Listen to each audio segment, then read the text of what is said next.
Voilà. Bon. Bienvenue à tous pour cette session de formation qui va durer 2 heures pour accompagner les lycéens donc, dans la création de leur réseau professionnel.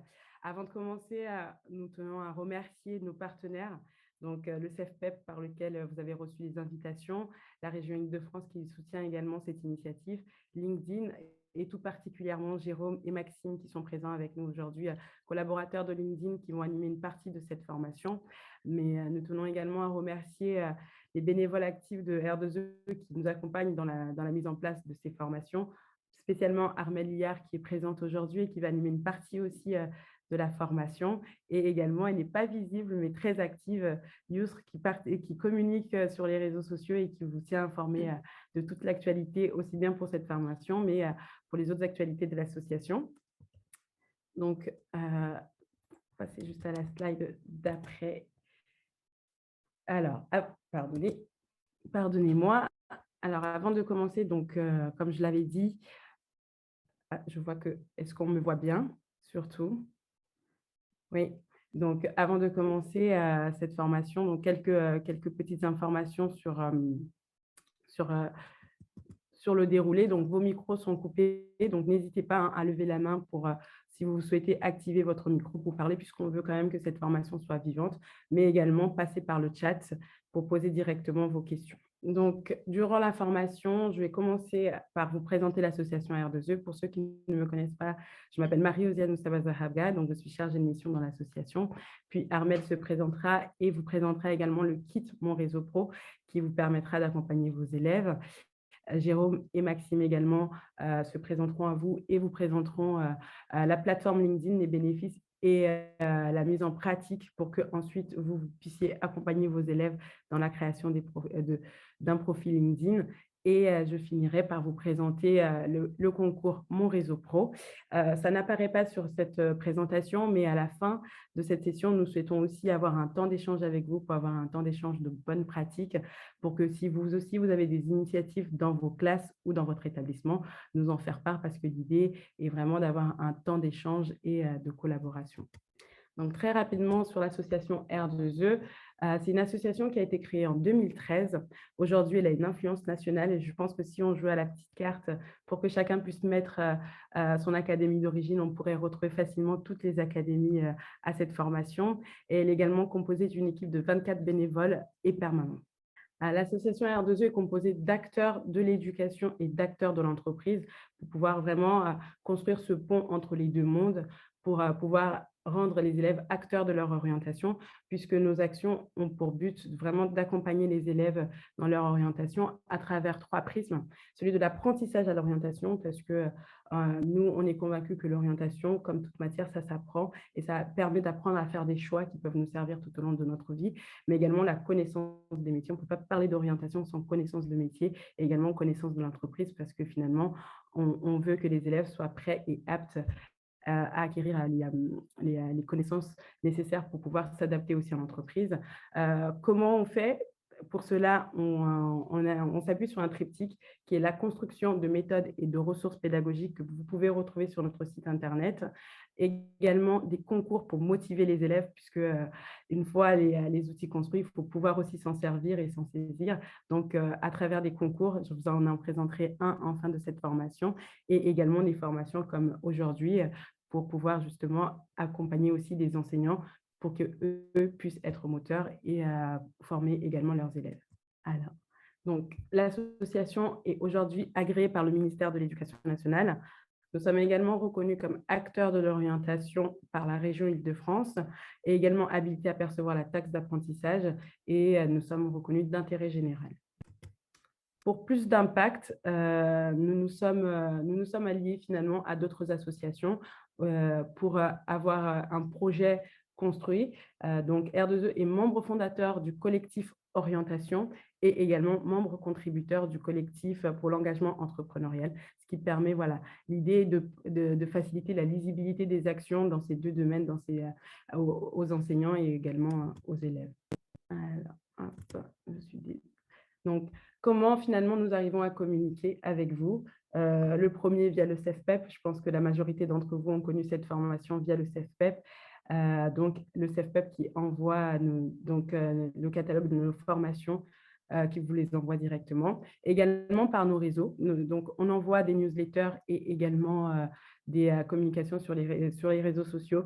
Et d'ailleurs, ça, c'est mon petit moment pub. N'hésitez pas, lorsque vous recevez des communications de R2E qui vous concernent ou pas d'ailleurs, et si vous identifiez des collègues à qui cela peut être bénéfique, n'hésitez surtout pas à leur transmettre parce que l'idée est de pouvoir vraiment maximiser et de pouvoir diffuser plutôt largement l'information. Donc voilà. Ensuite, il y a le réseau Hachette. On s'appuie sur le réseau Hachette puisqu'on collabore avec Hachette sur des manuels dans lesquels apparaissent les différents concours de l'association. Donc, et Hachette nous aide également à communiquer, à rendre nos actions visibles, mais aussi le réseau de nos partenaires, de nos partenaires et de nos entreprises et associations partenaires. Alors, notre offre, nous avons des offres aussi bien dans la voie professionnelle et pour les BTS et dans la voie générale et technologique. En ce qui concerne la voie professionnelle et pour les BTS, nous avons donc des formations et concours liés à l'orientation qui nous réunit aujourd'hui, la formation sur la création d'un réseau social professionnel. Ensuite, le concours que je vous présenterai après et bien évidemment pour vous accompagner, le kit Mon Réseau Pro qui vous sera envoyé. Pour ce qui est de la thématique entrepreneuriale, également pour la voie professionnelle, nous avons donc le 14 et 15 mars, une formation sur la thématique de l'entrepreneuriat. Pareil, c'est une formation qui est dans le catalogue CEFPEP. Le concours du chef-d'œuvre entrepreneurial qui a pour but d'insuffler l'envie d'entreprendre aux élèves, bien sûr, mais également de les accompagner dans l'épreuve du chef-d'œuvre. Et également, vous retrouverez sur le site internet des méthodes d'accompagnement pour réaliser un chef-d'œuvre entrepreneurial. Et pour la voie générale et technologique, donc un concours lié à la partie 3 dédiée à l'orientation, qui est le concours Mon pitch d'orientation grand oral. Pour accompagner les enseignants, le 8 novembre, il y aura la formation sur cette thématique-là et également avec des ressources pédagogiques sur le site internet. De même, pour la thématique entrepreneuriale, la même formation, donc la formation du 14 et 15 mars 2023 pour accompagner les enseignants, mais le concours, donc Parcours Entreprendre. La petite spécificité de ce concours, c'est qu'il est réservé aux élèves de seconde en option management et gestion. L'idée est de rendre l'option management et gestion beaucoup plus vivant à travers la création d'une entreprise ou d'une association. Et de même, vous retrouvez toutes les informations sur notre site internet. Donc là, pour vous présenter très rapidement le concours Mon Réseau Pro. Donc, c'est un concours destiné aux élèves de seconde, première et terminale de la voie professionnelle, mais également aux étudiants de BTS. Cette année, le concours est ouvert à l'échelle nationale, puisque jusqu'à là, c'était réservé uniquement aux élèves, donc aux académies franciliennes, mais cette année, il est ouvert à l'échelle nationale et l'inscription et la participation est tout à fait gratuite. Pour vous accompagner donc dans la réalisation de ce concours, il y a bien évidemment cette formation et le kit Mon Réseau Pro que Armelle va vous expliquer dans les slides suivantes. Donc voilà, je laisse à Armelle pouvoir présenter le kit Mon Réseau Pro s'il n'y a pas de questions dans le chat, puisque je n'ai pas encore regardé s'il y avait des questions dans le chat. Mais Alors, il y a une question, Marie. Le DCG est-il considéré dans la catégorie BTS? C'est une très bonne question. Alors, je vous avouerai qu'on n'y avait pas réfléchi, mais l'idée n'est pas finalement de défavoriser les élèves, au contraire. Donc, moi, je m'engage à ce que même les élèves en DCG puissent participer à ce concours. Je suis filmée, donc mon engagement. Donc, vous pouvez inscrire vos élèves sans problème. Alors, peut-être passer la main à Armelle. Armelle, je te laisse du coup présenter le Merci. Merci beaucoup, Marie, pour cette présentation. Donc, bonjour à toutes et à tous, ravie de vous retrouver sur ce webinaire. Donc, je me présente, Armelle Liard, je suis professeure d'économie et gestion. J'interviens en BTS MCO au lycée Jean Villard de Meaux, en Seine-et-Marne. Et parallèlement à mon activité d'enseignante, je suis également bénévole de cette belle association qui est R2E depuis ses débuts. Donc, comme l'a dit Marie, R2E a vocation à accompagner les professeurs dans leurs engagements au travers souvent d'un triptyque, puisqu'on va proposer systématiquement des outils pédagogiques, des formations pour pouvoir se les approprier et ensuite des concours pour faire en sorte de motiver nos élèves à utiliser ces mêmes outils. Aujourd'hui, ce qui nous intéresse, c'est créer d'abord, entretenir et développer un réseau professionnel au travers de LinkedIn, qui est notre partenaire aujourd'hui. Et je me propose de commencer tout d'abord par vous présenter notre site. Alors, si j'ai la main, je n'ai pas la main.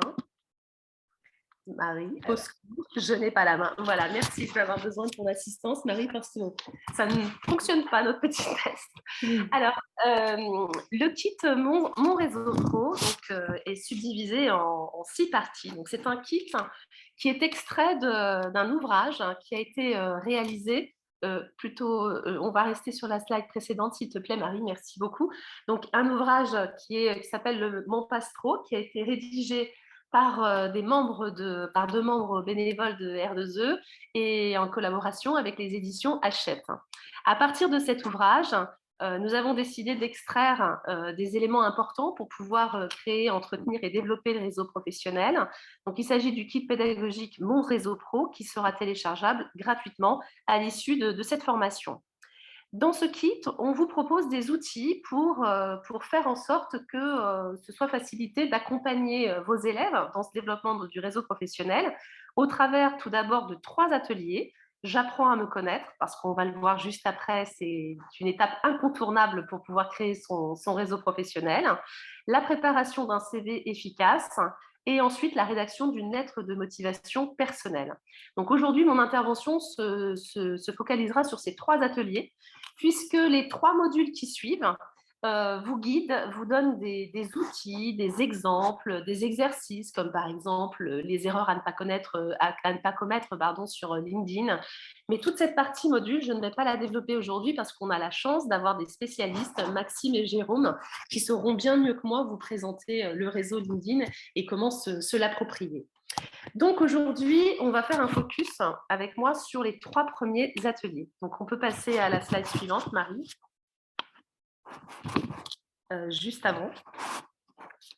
Voilà, entre les deux. Merci beaucoup. Alors, le premier atelier, il s'agit de J'apprends à me connaître. Alors, on considère que si on ne se connaît pas, il est très, très compliqué d'entrer dans le monde professionnel et de pouvoir créer son réseau professionnel. Est-ce que nos élèves se connaissent? La réponse est non. On pourrait même se poser la question de savoir si nous nous connaissons nous-mêmes. Pas toujours si bien finalement. Donc, il ne faut surtout pas négliger cette phrase d'apprendre à se connaître et qui est un préalable incontournable avant de monter, de créer son CV, de créer sa lettre de motivation, de rédiger une lettre de motivation personnalisée et puis avant de se lancer, bien sûr, sur LinkedIn. Alors cet atelier, il a pour objectif principal d'identifier les compétences transversales, qu'on appelle aussi les compétences sociales et comportementales, les soft skills, les fameux soft skills qu'on attend dans les entreprises aujourd'hui pour pouvoir être considérés comme étant professionnels. On a pu identifier 24 compétences qui sont les plus attendues par les entreprises. Et au travers de ces 24 compétences, on va essayer de faire en sorte de proposer un outil à nos élèves pour, au fur et à mesure, non seulement vérifier qu'ils ont acquis ces compétences, mais mesurer aussi le degré d'acquisition de ces compétences. L'outil qu'on vous propose, c'est un travail avec 4 questionnaires. Chacun des questionnaires rassemble, on va dire, un thème, un groupe de compétences. Le premier questionnaire tourne autour de l'intégration dans un groupe. Le second questionnaire, c'est avoir l'esprit d'initiative. Ensuite, le troisième questionnaire, respecter les règles. Et le dernier questionnaire, développer les expériences professionnelles. Donc finalement, chacun des questionnaires va comporter 6 questions. Chaque question va correspondre à une compétence. Donc on arrivera donc aux 24 compétences. Et pour chacune des questions, on va réussir à mesurer le degré d'acquisition de cette compétence. Donc, cette partie, c'est vraiment l'occasion de faire le point sur les soft skills, sur le degré d'acquisition des soft skills. Et c'est un préalable avant de commencer son CV, sa lettre de motivation et de se lancer sur LinkedIn. On peut passer à la slide suivante, Marie, s'il te plaît. Merci. Alors, voici un exemple de questionnaire. C'est le premier, le questionnaire 1, les autres et moi. Donc, vous voyez, il se présente sous la forme de 6 questions, 6 situations. Pour chacune de ces situations, on va vous proposer 3 réponses. Par exemple, c'est ce que vous voyez dans la loupe. On a une situation, je dois préparer un travail. 3 propositions. Première proposition, j'attends la dernière minute et j'improvise. Je pense que ça, c'est quelque chose qui doit vous parler un petit peu. Enfin, chez nos élèves, bien évidemment, pas chez nous. Deuxième proposition, je planifie un minimum. Et troisième proposition, j'organise dans le détail. Donc, vous l'avez compris, chacune des propositions va crescendo sur l'acquisition des compétences. Alors, l'idée, c'est de proposer à nos élèves ou à nos étudiants de réaliser ce questionnaire, par exemple, avant de partir en stage, mais on peut aussi proposer à nos élèves ou à nos étudiants de réaliser ces mêmes questionnaires 6 mois après, 3 mois après, 1 an après ou à l'issue de la formation pour voir si justement il y a eu une progression de nos élèves dans l'acquisition de ces compétences. On peut passer à la slide suivante. Marie, merci. Alors, vous avez vu, là, on a un autre exemple de questionnaire qui est le deuxième thème, mon esprit d'initiative. Et ça ne nous a pas échappé, on a une petite hélice. Alors, cette hélice, c'est un outil visuel qui va nous permettre de bien imprégner, de bien intégrer la méthode. Donc, l'hélice est composée de 6 pales. Chaque pale correspond à une question et donc à une compétence. Vous voyez, par exemple, dans la loupe, on a être autonome, être débrouillard, être prévenant, être efficace, et savoir innover. À partir de ces pales, on va pouvoir identifier le degré d'acquisition des compétences de la part de l'élève. Est-ce qu'il s'agit d'une compétence à acquérir, une compétence à renforcer ou une compétence qui est déjà acquise? Une fois qu'on a pu compléter chacune de ces hélices, on va relier les points. Et l'idée, c'est que de façon très visuelle, l'élève et nous aussi, professeurs, on puisse être capable de visualiser très facilement le degré d'acquisition des compétences de la part de nos élèves et de nos étudiants, avec idéalement un cercle le plus extérieur possible pour faire en sorte que les compétences soient validées et soient acquises, bien sûr. Cette hélice, cet outil visuel, à partir des questionnaires qu'on aura complétés, ça va nous permettre d'identifier les points forts de nos élèves, qu'ils identifient eux-mêmes leurs points forts et puis qu'ils identifient également leurs axes d'amélioration. Tout ce travail d'introspection, de réflexion sur soi-même va permettre à l'élève ensuite de pouvoir construire mieux et plus facilement son CV, sa lettre de motivation et ensuite, bien sûr, son réseau professionnel. Donc ça, c'est le premier atelier, l'atelier qui tourne autour de la thématique « J'apprends à me connaître ». J'arrive maintenant au deuxième atelier. Marie, merci s'il te plaît de passer à la slide suivante. Merci beaucoup. Donc l'atelier numéro 2 concerne la préparation d'un CV efficace. Alors l'idée ici, c'est de proposer une méthode pas à pas, petit à petit, pour faire en sorte d'accompagner au mieux nos élèves pour qu'ils puissent comprendre les notions à la fois de savoir, savoir-être et savoir-faire. Cet objectif, comment fait-on pour l'obtenir finalement? Eh bien, on va utiliser une méthode de questionnement, c'est un guide de réflexion, encore une fois pas à pas, qui va nous permettre d'identifier les savoirs, les savoir-être et les savoir-faire de nos élèves. Ils vont le faire eux-mêmes et on va les accompagner dans ce cadre. Et puis, on va travailler aussi énormément sur les centres d'intérêt des élèves. Pourquoi? Parce qu'on considère que finalement, à la fin d'un BTS, si vous avez 35 étudiantes, les 35 étudiants, on espère, s'il y a 100% de réussite, vont avoir leur BTS. Est-ce qu'ils sont 35 avec les mêmes compétences? Pas forcément. Et c'est la même chose pour le bac, c'est la même chose pour tout diplôme. Qu'est-ce qui va faire la différence? C'est la singularité de nos élèves. Et ça, ils n'en ont pas forcément conscience. On peut passer au slide suivant, Marie.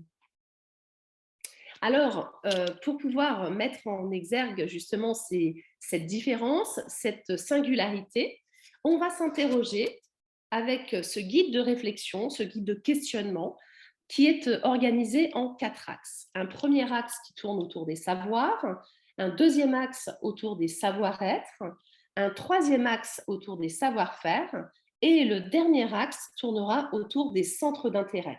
Et là, on insiste bien sur ces centres d'intérêt parce que finalement, on a un petit peu tendance à les oublier la plupart du temps.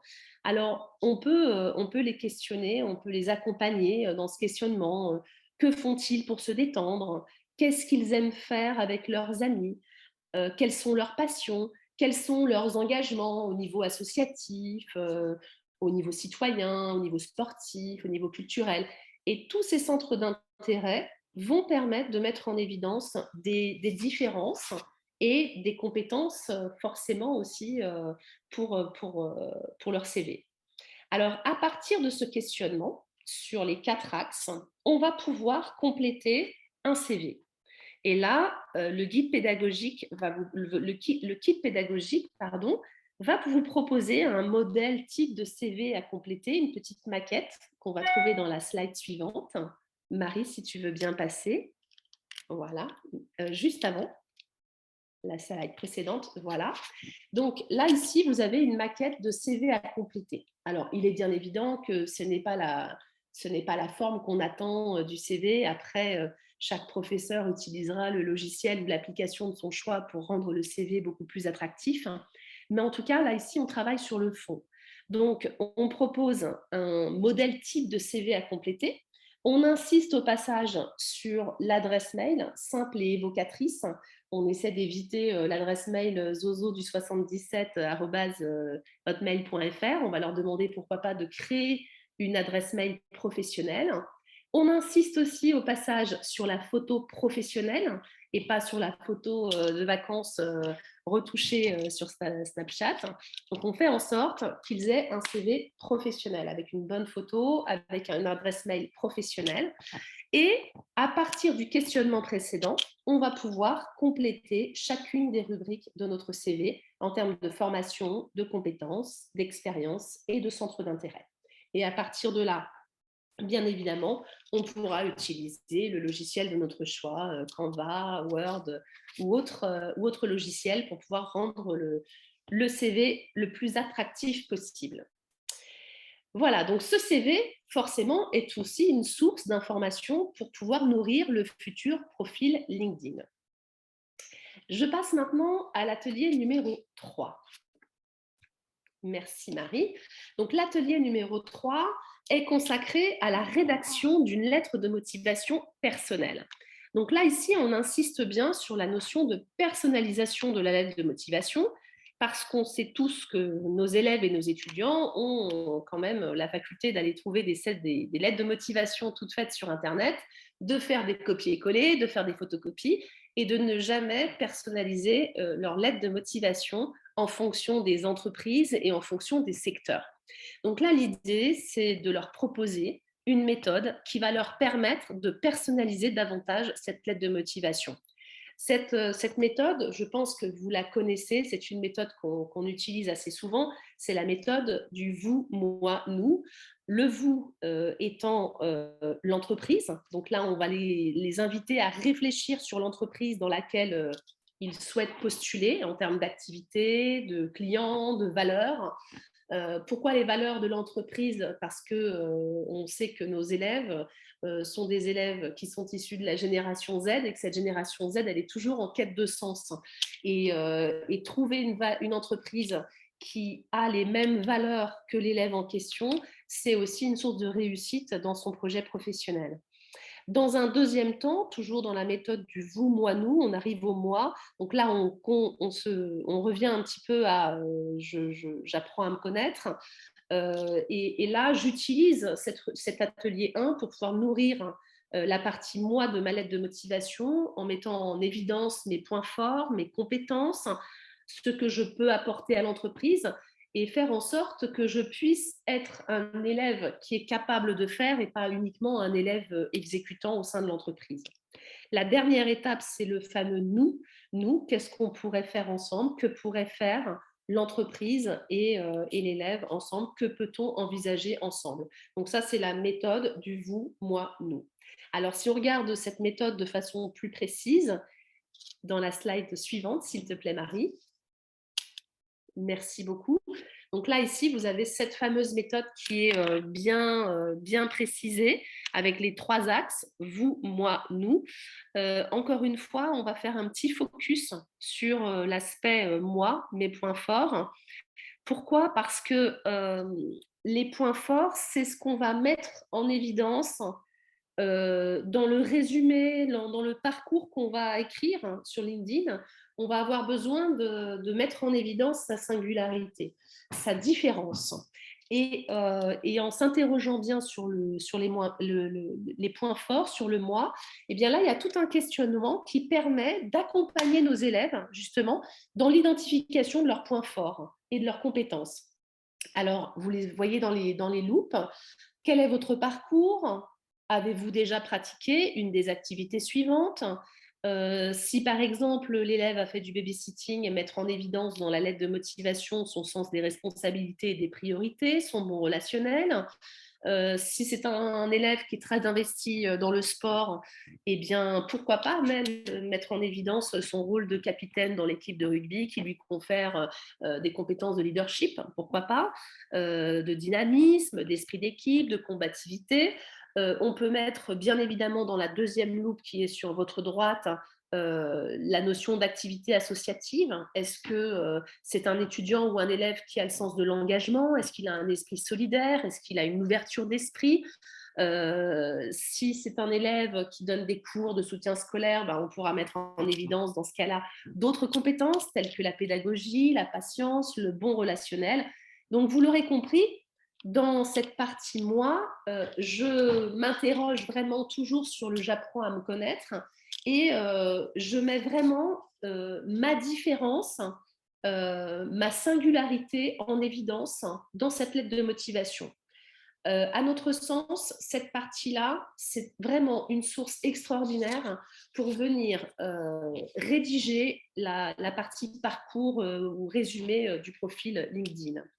Alors, une fois qu'on a fait tout ce travail en amont, on va pouvoir rédiger notre lettre de motivation. Alors, je passe au slide ma lettre de motivation à compléter. Donc là, encore une fois, bien évidemment, on peut sortir bien sûr de ce moule, mais là, il s'agit d'une maquette, d'un modèle type. À partir de ce modèle, on va pouvoir compléter ce que nous avons préparé au préalable en termes de vous, moi et nous. Et bien évidemment, ça s'inscrit dans un formalisme de lettre de motivation. Et là, si on a bien fait le travail en amont, on va pouvoir rédiger une lettre de motivation qui est personnalisée.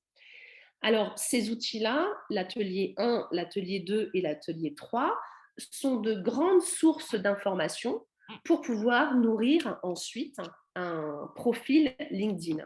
Alors, la formation d'aujourd'hui, c'est destiné à faire en sorte d'accompagner nos élèves dans la création, l'entretien et le développement de leur réseau LinkedIn.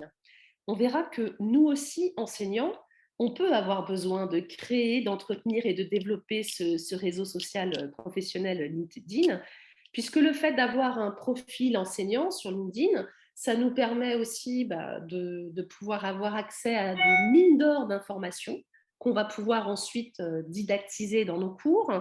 Ça peut être aussi l'occasion pour nous de créer un profil groupe, par exemple la classe de Bac Pro Commerce, par exemple la classe de BTS MCO du lycée Jean Villard de Meaux, c'est un exemple comme un autre. Attention en revanche, dès l'instant où on va monter un profil groupe, il nous faudra forcément l'autorisation de notre chef d'établissement. Voilà. Alors, j'en ai terminé avec l'aspect préparation en atelier, en fait, donc du kit pédagogique, de la présentation du kit pédagogique. Donc, ces outils vont nous permettre d'apprendre à se connaître, de rédiger une lettre de motivation, de créer un CV. Et ensuite, toutes ces informations-là, ça va être des sources d'informations extraordinaires pour pouvoir créer le profil LinkedIn. Donc, je vais laisser la parole à Maxime et Jérôme qui vont nous donner toutes les clés et les astuces d'un bon profil LinkedIn. Parfait, merci beaucoup Armelle. Marie, je crois que tu voulais juste prendre la parole avant qu'on commence. Oui, c'est ça. Je voulais peut-être répondre à quelques questions du chat avant, avant la deuxième partie de présentation, puisque j'ai vu certains ont été répondus automatiquement, donc, et d'autres auxquels on n'a pas encore répondu. Surtout, il y en a une où il y a un enseignant qui demandait si l'éducation nationale était au courant de cette formation. Bien sûr que oui, puisque on fait cette formation en partenariat avec le CEFPEP. C'est le CEFPEP qui vous envoie les invitations pour pouvoir participer à cette formation. Donc, le CEFPEP qui est le centre d'études de formation en partenariat avec les entreprises et les professions. L'idée de cette formation, c'est de vous donner des outils. Là, on travaille avec des collaborateurs de LinkedIn pour la création d'un réseau professionnel. Je pense que vaut mieux laisser la place aux professionnels pour parler de certains sujets. Tel est le cas de Maxime et Jérôme aujourd'hui qui prennent de leur temps pour pouvoir faire cette formation. Le kit pédagogique, ce que j'ai oublié de dire en introduction, c'est que les outils pédagogiques que R2E met à disposition des enseignants, ce sont des outils pédagogiques complètement gratuits en open source sur notre site internet. Par exemple, le kit qu'on va vous envoyer, il vous sera envoyé gratuitement après cette formation. L'idée, encore une fois, est vraiment de pouvoir aborder des sujets qui sont des sujets d'actualité finalement, puisque aujourd'hui, la recherche de stage ou d'alternance est un sujet clé pour les enseignants. Aujourd'hui, passer par les réseaux professionnels, créer son réseau, faire intervenir son réseau, ça devient essentiel. Moi, je vous le dis, puisque j'ai eu plusieurs fois recours à mon réseau pour pouvoir trouver des stages, puisque ça ne fait pas très longtemps finalement que j'ai intégré le monde de l'emploi. Et on le voit aujourd'hui au vu de nombreux messages qui passent pour les élèves qui recherchent des stages ou des alternances. Donc voilà, après, je voyais également d'autres questions sur le temps par rapport aux ateliers. Je pense que c'est là où nous, on ne met pas forcément d'indication sur le temps pour réaliser des ateliers parce qu'on veut aussi laisser la liberté pédagogique à chaque enseignant finalement d'adapter chaque sujet selon la classe et selon aussi sa méthode et sa manière de fonctionner. Armelle, toi qui es enseignante, dis-moi quel est ton point de vue là-dessus, mais vraiment à chaque enseignant la liberté de pouvoir organiser son temps de cours à son aise.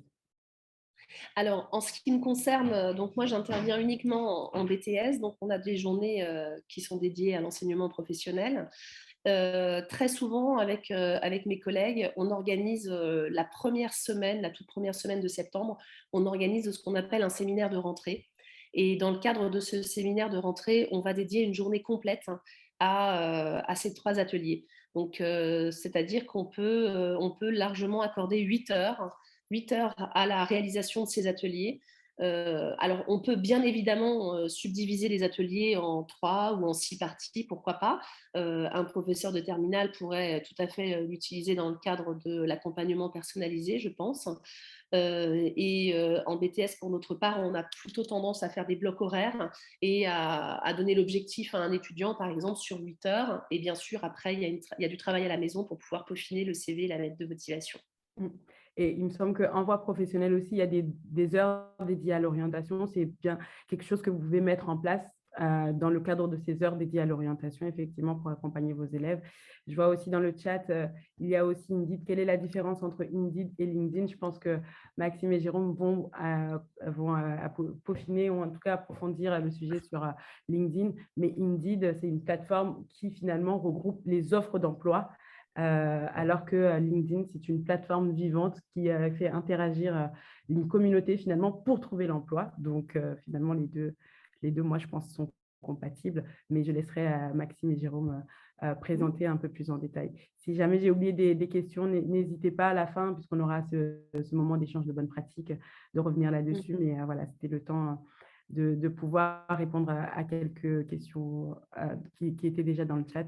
Maxime, Jérôme, je vous laisse la main pour la suite. Si tu permets, juste pour Marie, pour compléter mon intervention, parce que j'ai oublié de préciser que cette méthode, ce kit, a été expérimenté en classe de première et de bac professionnel, également en classe de BTS.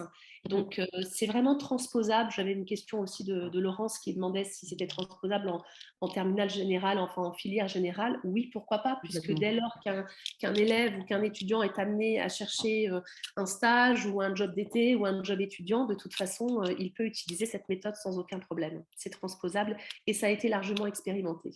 Maxime, Jérôme, OK. on est à votre écoute. Très bien. Bon, merci à tous. Donc, l'objectif aujourd'hui, en effet, c'est de vous présenter la plateforme LinkedIn et comment celle-ci peut aider les étudiants à trouver, à démarrer dans la vie professionnelle, à trouver un stage, à se connecter, à s'informer sur sur tous les sujets liés au monde professionnel. Donc, moi, je suis Jérôme Remars et je suis directeur de compte dans une entité de LinkedIn qui s'appelle LinkedIn Sales Solutions. C'est-à-dire que j'accueille des sociétés et des équipes commerciales à mieux utiliser LinkedIn pour les aider à créer des relations avec leurs clients et leurs partenaires. Donc, en fait, utiliser le digital, les différentes informations qui existent pour créer des relations plus fortes. Et Maxime, du coup, je te laisse te présenter. Merci beaucoup, Jérôme, et bonjour à tous. Donc, je suis ravi d'être là. Donc, de mon côté, je suis responsable des partenariats stratégiques chez LinkedIn. Ça fait quelques années maintenant que je travaille avec R2E, avec Marie, pour mettre en place cette formation. Je crois que c'est la 3e année. Donc voilà, nous, on est là pour vous accompagner à comment expliquer à vos étudiants comment une plateforme telle que LinkedIn ou un réseau professionnel tel qu'il est peut les aider à trouver une alternance, un stage, un premier emploi.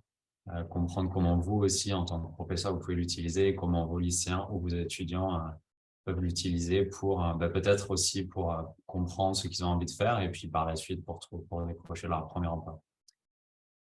Donc c'est parti, allons-y. Je te redonne la main, Jérôme. Du coup, voilà, c'est moi qui fais les premiers slides d'introduction. Donc, le réseau LinkedIn, le but, c'est que ce réseau social, qui est un réseau uniquement entre professionnels, puisse aider vos étudiants à se démarquer, à se remarquer, mais aussi également à prendre de l'information. Donc, ce réseau social professionnel a pour but, en effet, d'aller chercher l'information sur les entreprises, sur des industries, sur des tendances, et pour pouvoir trouver, en effet, un emploi également. J'en profite pour faire un petit parallèle avec Indeed. Indeed, en effet, c'est une plateforme de CV et de recherche d'emploi, ce à quoi répond également LinkedIn. Mais LinkedIn, au-delà de ça, permet une interaction complète entre différents professionnels. Aujourd'hui, LinkedIn, c'est 850 millions de membres et c'est 58 millions d'entreprises qui sont présentes sur la plateforme. Et quand on regarde à l'échelle de la France, puisque c'est ce qui va nous intéresser là, on a 24 millions de membres. 24 millions de membres, ça veut dire qu'on a plus de 80% de la population active qui est présente sur LinkedIn. Ça veut dire qu'ils ont un compte et ce compte est gratuit.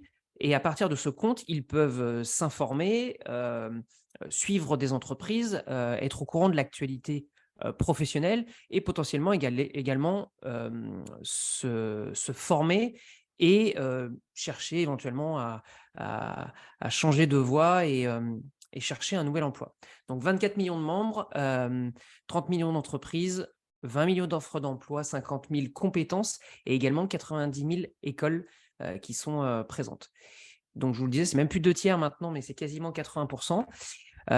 Pour votre information, puisque ça sera intéressant de faire l'exercice à la fin de cette session, c'est qu'on a 3 nouveaux membres sur LinkedIn par seconde. Voilà, donc aujourd'hui, on parle de 24 millions de membres à l'échelle de la France. On en aura certainement un petit peu plus à la fin de cette session. C'est au slide suivant. Donc, comprendre LinkedIn par rapport aux autres réseaux sociaux, c'est assez simple. Donc, comme je vous le disais, LinkedIn, c'est un réseau professionnel sur lequel on va se tenir informé de l'actualité, des entreprises, des industries, du marché, de manière générale. On va pouvoir construire son réseau, être informé de nouvelles opportunités et se tenir informé de l'actualité économique.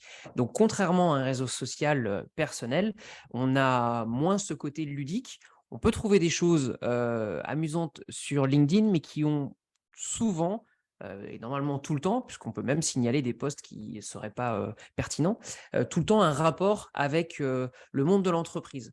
Vous verrez que sur LinkedIn, on trouve aussi assez souvent des messages de coach ou de leaders d'opinion qui font des parallèles avec le sport, mais à chaque fois, c'est pour montrer une tendance et des valeurs qu'on peut retrouver dans le monde de l'entreprise et qui peuvent nous servir.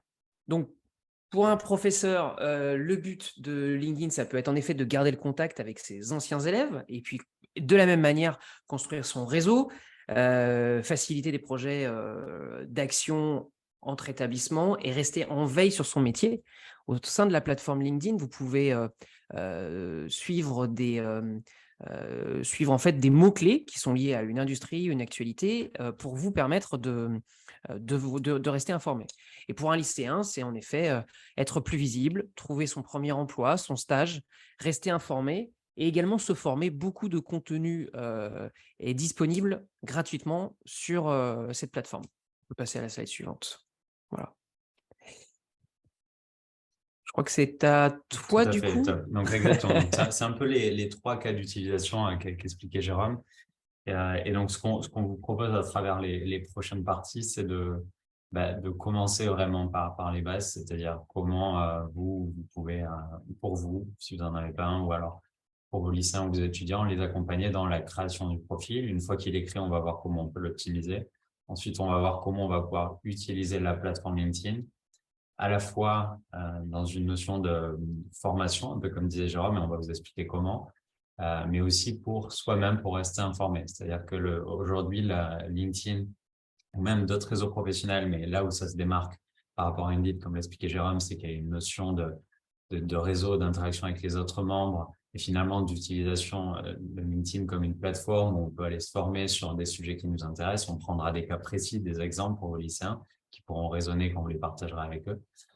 Et donc, ça va être potentiellement se tenir intéressé ou informé quant à une industrie en particulier ou un type de profession. Et avec l'objectif ultime, je dirais, de trouver l'alternance, le premier emploi ou alors le stage pour vos étudiants. Donc, si on commence vraiment au tout début, donc là, je vous propose de faire pas à pas et donc on va vous envoyer en fait cette présentation par la suite. Donc, vous pourrez voir un petit peu ce que ça donne. Hop, on va avancer comme ça. Super. Donc, la création du profil. Donc, ça commence par aller sur linkedin.com. Donc, pour se créer un profil LinkedIn, il faut se créer un compte comme sur n'importe quel site. Donc, à partir de là, il faut une adresse email. Je sais que tout à l'heure, on discutait de quel type d'adresse email utiliser. Effectivement, ça peut être pas mal, comme on l'a tous fait quand on a commencé à chercher un emploi ou en tout cas utiliser une adresse email dans un cadre professionnel, se faire une adresse email relativement classique, prénom.nom ou nom.prénom. Donc, à partir de là, vous allez créer un compte, vous allez indiquer votre adresse email, créer votre mot de passe, indiquer vos noms et prénoms donc, réels. Parce que, encore une fois, comme je l'expliquais tout à l'heure, et on va vraiment le redire, finalement, votre profil LinkedIn va vous représenter, va être un peu votre CV numérique. Et ce que nous, on remarque en discutant avec nos clients, nos partenaires, nos membres, et ce que font toutes les entreprises, c'est qu'en général, quand ils vont rencontrer un nouveau candidat pour un entretien, ou même quand on va rencontrer un client, ou alors quand on va rencontrer une personne pour une réunion, quelle qu'elle soit, on va essayer de se renseigner un minimum sur cette personne. Et souvent, la source qu'on va utiliser, ça peut être son profil LinkedIn, qui va peut-être nous donner plus d'informations que sa vie personnelle sur d'autres réseaux sociaux. Donc, de ce fait, il est quand même intéressant aujourd'hui d'avoir un profil qui nous représente et qui soit authentique, qui soit réel, effectivement, etc. Donc, on a tout intérêt à le tenir à jour. Donc, si je reviens ici, là, je suis dans la phase d'inscription. Donc, je vous disais, j'ai mis mon email, mon mot de passe. Il y a une vérification qui se met en place. Vous le verrez, c'est une petite étape où il faut juste confirmer que c'est bien vous, c'est-à-dire qu'on vous envoie un texto ou alors un email pour confirmer ça. Et ensuite, pas à pas, en fait, étape par étape, vous allez avoir des écrans qui vont s'afficher pour vous demander de commencer à remplir votre profil. Donc là, en l'occurrence, on vous demande quelle région vous êtes, vos noms, prénoms. Si vous occupez un poste actuellement, de l'indiquer. Alors là, évidemment, pour vos lycéens, vous avez la possibilité de cliquer « Je suis étudiant ». Et ainsi de suite. Donc, on avance. Donc là, on va vous demander sur quel est le poste actuel occupé, s'il y en a un. et également dans quel type d'entreprise, d'institution, d'établissement, d'association. Donc là, j'ai fait un exemple justement sur un professeur d'économie de gestion à la Sorbonne. Par rapport à ça, on va d'ores et déjà, si vous le voulez, vous suggérer des contacts parce qu'on est capable de savoir évidemment qui sont les personnes qui ont un profil LinkedIn, qui sont déjà dans l'université que vous avez sélectionnée. Donc peut-être que vous les connaissez, que vous voulez vous connecter avec ces personnes, vous en avez la possibilité. Et ce sont des choses qui seront faisables évidemment par la suite. Et là, on est juste dans les premières étapes de création d'un profil. Alors, on vous demande aussi si vous voulez à ce moment-là ajouter une photo. Vous pouvez le faire ou le faire ultérieurement, il n'y a pas de problème et on reviendra sur la photo. Et de la même manière, on commence à vous demander quels peuvent être vos centres d'intérêt pour pouvoir vous tenir informé sur certains éléments. Donc là, par exemple, on va me proposer de suivre, et je reviendrai en détail, certaines pages d'entreprise, certaines pages d'établissement, certains membres, etc., qui pourraient m'intéresser par le contenu qu'ils vont poster. Donc là, vous retrouvez des éléments, d'ailleurs, dans lesquels vos lycéens ou vos étudiants seront quand même assez à l'aise en général, qui sont assez classiques d'un réseau social où en fait, on va se connecter avec des membres. Donc, on continue. Donc là, ça y est, comme vous pouvez le voir ici, on a un profil qui est à peu près créé, c'est-à-dire vraiment les éléments de base, c'est-à-dire nom, prénom, l'entreprise ou l'établissement actuel. Et donc, par la suite, maintenant qu'on a créé son profil, on va voir comment on peut aller un petit peu plus loin et l'optimiser pour ensuite pouvoir utiliser la plateforme de manière optimale. Donc, je reviens sur la photo et je suis désolé, je vois pas le chat quand je présente. Mais Jérôme, n'hésite pas à me dire s'il y a des questions et que je peux y répondre à la volée. Donc, revenons sur la photo. Nous, ce qu'on préconise par rapport au fait qu'on ait des données sur l'engagement, et je vais vous expliquer pourquoi, c'est de mettre une photo. De mettre une photo et pas forcément n'importe laquelle. Là encore, on n'est pas dans le même contexte qu'un réseau personnel.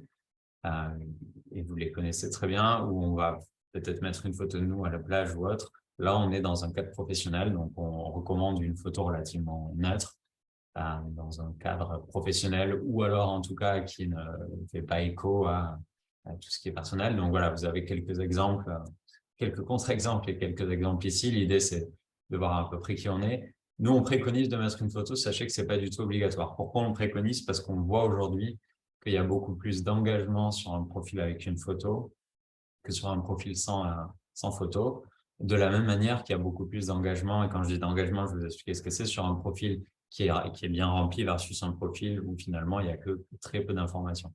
Et quand je dis engagement, ça peut être un autre membre qui va consulter ce profil, mais ça peut surtout être, et c'est le cas qui nous intéresse ici, comment les recruteurs, donc qui recherchent un alternant, un stagiaire ou alors un employé pour un poste, vont être intéressés par le profil et vont consulter votre profil. Parce que les recruteurs, eux, ont accès à certains services sur LinkedIn où en fait, ils vont avoir des gens qui vont postuler à une offre d'emploi, donc ils vont avoir, on va dire, une centaine de profils qui postulent et donc ils vont essayer de sélectionner lesquels sont pertinents. Ou alors, ils vont carrément faire des recherches proactives de candidats. Donc, il est important que le profil puisse ressortir et c'est vrai qu'un profil qui est bien rempli a toujours plus de chances d'avoir un engagement et d'être consulté. Et ça joue aussi pour les autres informations. Donc là, je suis spécifiquement, donc j'ai créé mon profil, j'ai indiqué une photo. Nous, ce qu'on vous conseille, c'est d'indiquer votre secteur d'activité. Le secteur d'activité va permettre de catégoriser votre profil ou le profil de vos étudiants.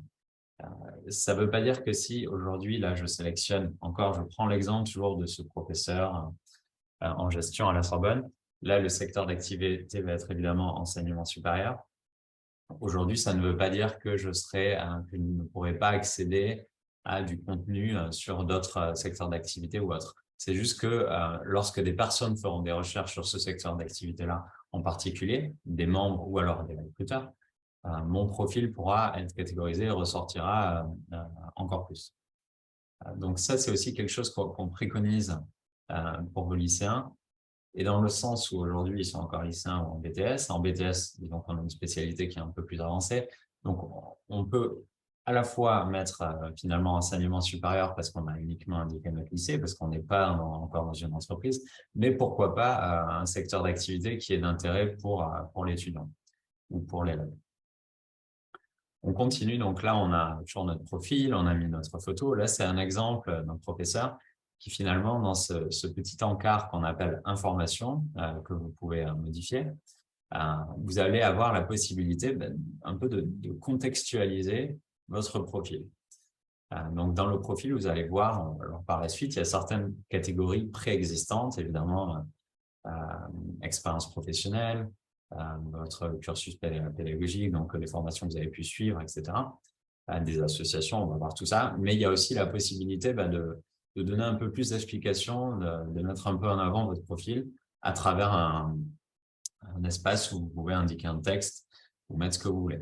Donc, nous, on conseille vraiment là de mettre un petit résumé, pas trop grand. L'idée, c'est pas de mettre un résumé de 200 lignes qui soit lisible et qui ne sera pas lu par les personnes qui vont consulter le profil dans les recruteurs, mais quelque chose d'assez concis qui va peut-être un peu raconter l'histoire de votre profil ou alors mettre en avant ce que vous cherchez. Ça, je pense que c'est très important aussi pour vos lycéens. Pour quand, quel type d'activité, etc. Donc, il faut vraiment utiliser ce résumé qui permet encore une fois de démarquer le profil et de donner plus d'informations, de personnaliser votre profil pour le recruteur ou pour la personne qui va le consulter. Et ce qui est important ici aussi, c'est que finalement, lorsque le recruteur va utiliser donc de l'autre côté la plateforme LinkedIn pour rechercher des profils, il va en général faire des recherches via des mots-clés.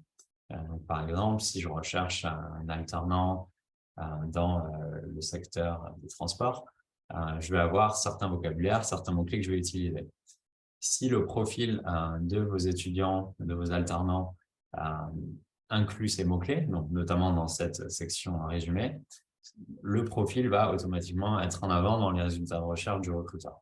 Donc, c'est pour ça que c'est très important de compléter cette partie qu'on appelle résumé avec une petite explication de ce qu'on recherche.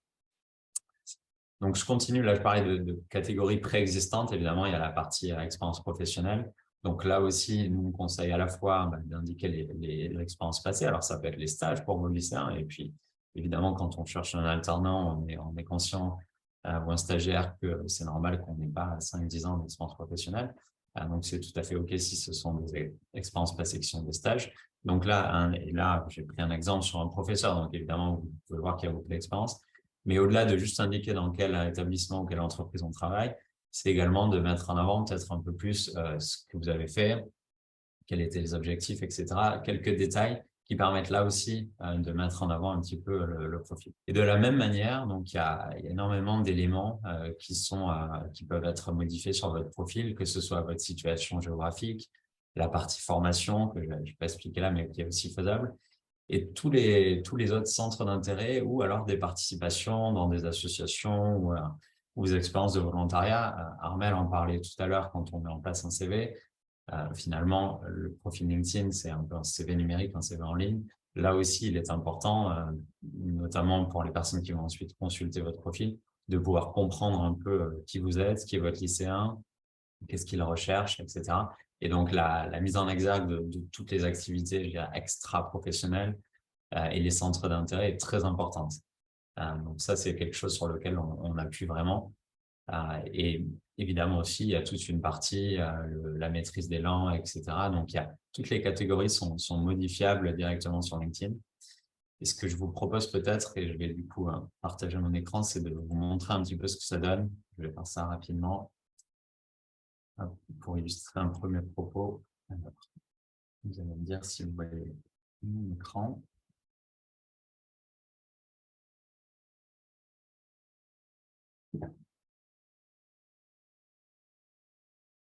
Jérôme, tu confirmes qu'on voit mon navigateur? Oui, tout à fait. Excellent. Voilà. Alors, donc là, je suis sur ma page principale LinkedIn. Donc, tous les éléments de profil dont je vous parlais vont apparaître dans mon profil ici. Donc, comme vous pouvez le voir, moi qui a été plutôt rempli. Et donc, par exemple, si je descends un petit peu, là, je parlais de la partie résumé. Alors, il se trouve que je travaille avec différentes régions. Donc là, je l'ai mis en anglais. Mais évidemment, je pense que pour la plupart de vos étudiants, de vos élèves, vous pouvez le faire en français. Mais toute cette partie-là, c'est le résumé dont je parlais. De la même façon, là, on va indiquer les différentes expériences. Donc là, j'ai indiqué, moi, je travaille chez LinkedIn depuis un petit moment. Avant, je travaillais chez Orange, etc. Et donc là, vous avez la possibilité d'éditer toute information qui a été remplie. Hop, à chaque fois, je clique sur le petit stylo. Là encore, c'est assez classique de tous les autres réseaux et je pense que en général, les lycéens et les étudiants sont quand même assez au fait de tout ça. Je peux indiquer depuis quand j'occupe ce rôle, si je l'occupe encore, quel était le secteur d'activité, le descriptif, etc. Donc là, il y a vraiment la possibilité de changer tout ça. Je vais revenir sur mon profil. Si je descends un petit peu, là, je l'expérience professionnelle. Là, vous allez retrouver les différentes formations, mais aussi des certifications que j'ai pu passer. En l'occurrence, là, il s'agit de certifications en externe, mais ça peut être par exemple les tests d'anglais ou d'espagnol, ou alors des certifications qui existent dans les différents secteurs dans lesquels sont vos étudiants. On reviendra sur la partie recommandation. Donc voilà, tout est finalement éditable. Là, je vous le remontre ici en cliquant sur le petit stylo. Donc, vos étudiants pourront faire ça, également vous pour votre profil. Et il faut savoir que le profil est éditable à tout moment, donc pas la peine de mettre 2 heures à tout faire. Peut-être qu'on peut le faire en plusieurs étapes. Mais ce qui est très important, en tout cas, c'est de vraiment le tenir à jour. Donc, je vais revenir sur la présentation et maintenant, je vais vous expliquer comment finalement, maintenant qu'on a créé notre profil, comment on va pouvoir utiliser, on l'a créé, on l'a optimisé et comment on va pouvoir utiliser la plateforme LinkedIn. Donc finalement, le cas classique dont on pense, le scénario et l'utilité première de LinkedIn, c'est effectivement de trouver un emploi. Mais il faut savoir que la plupart des gens qui viennent sur la plateforme aujourd'hui, des fois de manière quotidienne, c'est pas forcément uniquement dans l'objectif de trouver un emploi, mais c'est notamment pour rester informé sur son secteur d'activité, sur ses centres d'intérêt, avec son réseau, avec pourquoi pas auprès d'entreprises pour lesquelles ils travailleront dans le futur, pourquoi pas auprès de leurs clients, etc. Donc c'est comme ça que nous on préconise l'utilisation et je pense que c'est très ça peut être très intéressant à la fois pour vous et pour vos lycéens et pour vos étudiants, parce que ça permet aussi, et clairement c'était mon cas au début, de pouvoir aussi affiner son projet professionnel. Donc sur LinkedIn, on a la possibilité donc, de se créer un réseau, de se connecter avec des membres, donc des personnes qu'on connaît, ce qui devient des connexions, mais on a aussi la possibilité de suivre des personnes, c'est-à-dire sans forcément les connaître. On peut être intéressé par certaines personnes qui vont partager du contenu qui est pertinent parce que c'est un secteur d'activité qui nous tient à cœur, c'est un type de fonction ou type d'entreprise pour lesquelles on aimerait travailler, etc., etc. Et donc, du coup, en façonnant un petit peu son réseau, donc son profil LinkedIn, en suivant les membres qui nous intéressent, etc., où finalement, ils n'ont même pas besoin de valider s'ils sont suivis ou pas, on va pouvoir personnaliser son fil d'actualité. Parce qu'une fois que, et là je vous prends l'exemple que vous pouvez voir ici, en l'occurrence, si je suis cette personne, Erika Cogne, je vais avoir la possibilité ensuite, dans mon fil d'actualité, d'avoir le contenu qu'elle partage à sa communauté, et c'est un sujet qui va m'intéresser. Donc pour les lycéens, ça peut vraiment être intéressant à la fois de suivre des personnes qui occupent des postes qu'ils ont occupés, mais pourquoi pas des personnes qui sont un peu je dirais, relativement influentes ou qui partagent du contenu dans leur secteur d'activité. Là, vous avez un exemple, donc avec Soumia, avec qui on bossait avant, justement de R2E, où finalement, je vous montre comment on peut faire. Donc, on peut à la fois se connecter à une personne, mais si vous ne connaissez pas cette personne, pas la peine de se connecter avec elle, vous avez la possibilité de cliquer sur « Plus » et de cliquer sur « Suivre ». C'est comme ça que vous pouvez, ce qu'on appelle donc suivre des membres. Il est également possible de suivre ce qu'on appelle des influenceurs. Les influenceurs, c'est ni plus ni moins des membres, mais qui ont un statut spécial sur LinkedIn, c'est-à-dire qu'ils travaillent avec notre équipe éditoriale qui va les accompagner et qui va mettre des fois en avant leur contenu si on voit qu'il y a un engagement avec la plateforme. Là, on prend l'exemple de Yann Arthus Bertrand, mais ça peut être des leaders d'opinion dans certains secteurs d'activité, des experts, des dirigeants, des politiques, ou plein de personnes, par exemple Anne-Sophie Pic, qui est, comme vous le savez, une chef étoilée, qui est aussi elle-même influenceuse sur LinkedIn et qui va partager autour de tout le secteur, la gastronomie, etc. Et donc, ces personnes-là sont des personnes qui partagent du contenu qui n'a rien à voir avec un contenu autour de je dirais, de leur activité rémunératrice ou quoi que ce soit, mais plus des contenus, parce que ce sont des leaders d'opinion dans le secteur d'activité, et que vous allez pouvoir potentiellement y trouver un intérêt, vous, vos lycéens. Je pense que ça peut être pas mal de comprendre un petit peu, de suivre. Là, en l'occurrence, il y a Yann Arthus Bertrand dans tous les sujets actuels d'écologie ou de développement durable, si c'est un sujet d'intérêt, de suivre des personnes influentes sur ça. Mais si je suis intéressé, pour revenir sur l'exemple précédent, sur le secteur des transports, ben pourquoi pas certaines personnes qui sont influentes dans ce secteur. Donc là, on a notamment Patrick Ken chez Thales, etc. Donc ça aussi, on va conseiller aux audiences, aux étudiants ou à vous de façonner votre profil en suivant des membres ou suivant des influenceurs. Et l'étape suivante, c'est effectivement de suivre des entreprises, parce qu'il faut savoir que les entreprises ou les établissements ou les institutions, là, c'est l'exemple de la page R2E, vont elles aussi partager du contenu. Donc, vous le verrez par la suite, mais là, par exemple, il y a un contenu qui a été partagé tout à l'heure sur cette session spécifique via la page R2E. Et donc là, évidemment, le cas, il est très simple. C'est si des lycéens sont intéressés par une entreprise, notamment si ils postulent ou ils vont ensuite en entretien, il est bien évidemment important de savoir de connaître quelle est l'activité de cette entreprise, quelle est l'actualité, etc. Donc là, on conseille aussi de suivre des entreprises. Donc là, on a vu comment on personnalisait un peu son fil d'actualité pour qu'on ait le contenu qui nous intéresse, qui arrive. Maintenant, on peut être aussi proactif et on va prendre l'exemple d'un lycéen qui est intéressé par, encore une fois, on revient sur l'exemple du secteur des transports, et qui va vouloir se renseigner sur ces sujets-là. Donc, il est aussi possible de rechercher du contenu sur LinkedIn. Là, j'ai fait un exemple précis. Par exemple, dans la barre de recherche tout en haut, vous avez la possibilité de chercher des membres. Ça, c'est le cas d'utilisation classique, mais aussi de rechercher du contenu. Donc là, j'ai fait un exemple sur l'économie circulaire. Et donc, du coup, dans les résultats de recherche, je vais avoir différentes catégories. Je vais avoir des membres qui sont associés aux mots-clés que j'ai utilisés pour ma recherche, mais je vais avoir aussi tout le contenu qui est associé à ce mot-clé, en l'occurrence, économie circulaire. Et donc, du coup, le contenu qui a été partagé par rapport à ça, qui va pouvoir être intérêt pour moi parce que c'est un secteur que je suis. Et donc, je vais pouvoir me renseigner et encore une fois, renforcer mon profil, mais aussi finalement ma candidature en vue d'un potentiel entretien pour obtenir un stage ou une entreprise ou une alternance. Pardon. On va encore plus loin et je voulais vraiment vous présenter ça parce que du coup, on est vraiment dans un concept de veille. C'est la possibilité, là, je faisais une recherche de contenu, je vais avoir la possibilité de m'abonner à une thématique particulière. Et donc, pour ce faire, je vais rapidement vous montrer ce que ça donne en repartageant mon écran. Donc, je reviens sur ma page LinkedIn comme tout à l'heure, qui est celle-ci. Je reviens sur la page principale.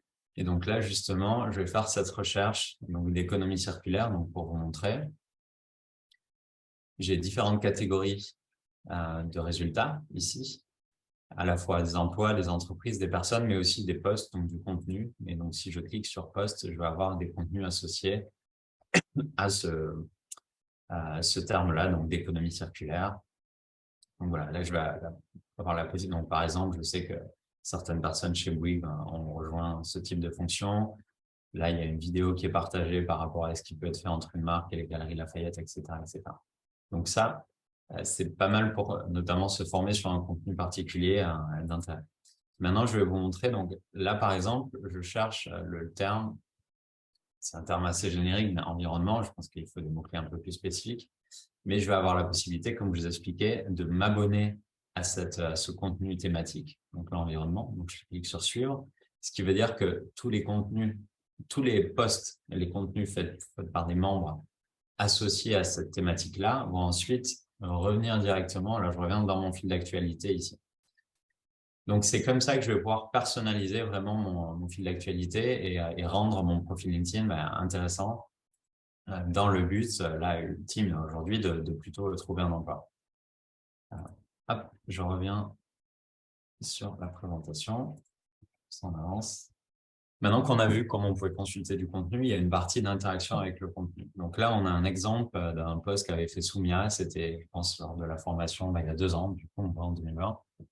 Finalement, on voit qu'il y a la possibilité, mais comme sur n'importe quel réseau social, mais qui est, je pense que c'est assez pertinent l'engagement qui peut être fait à la fois via un commentaire, via un like, via un partage, etc., qui va en fait rendre dynamique votre profil. C'est-à-dire que lorsque la personne qui va consulter votre profil ou un recruteur ou un membre va voir que finalement, vous interagissez, vous commentez vos lycéens, enfin, je dis vous, c'est à la fois vous et vos lycéens évidemment, sur des sujets précis, sur des thématiques particulières, etc., va montrer aussi l'intérêt de la personne qui a ce profil. Donc, va finalement renforcer à la fois la candidature de la personne et l'intérêt que peut porter le recruteur pour ce type de profil.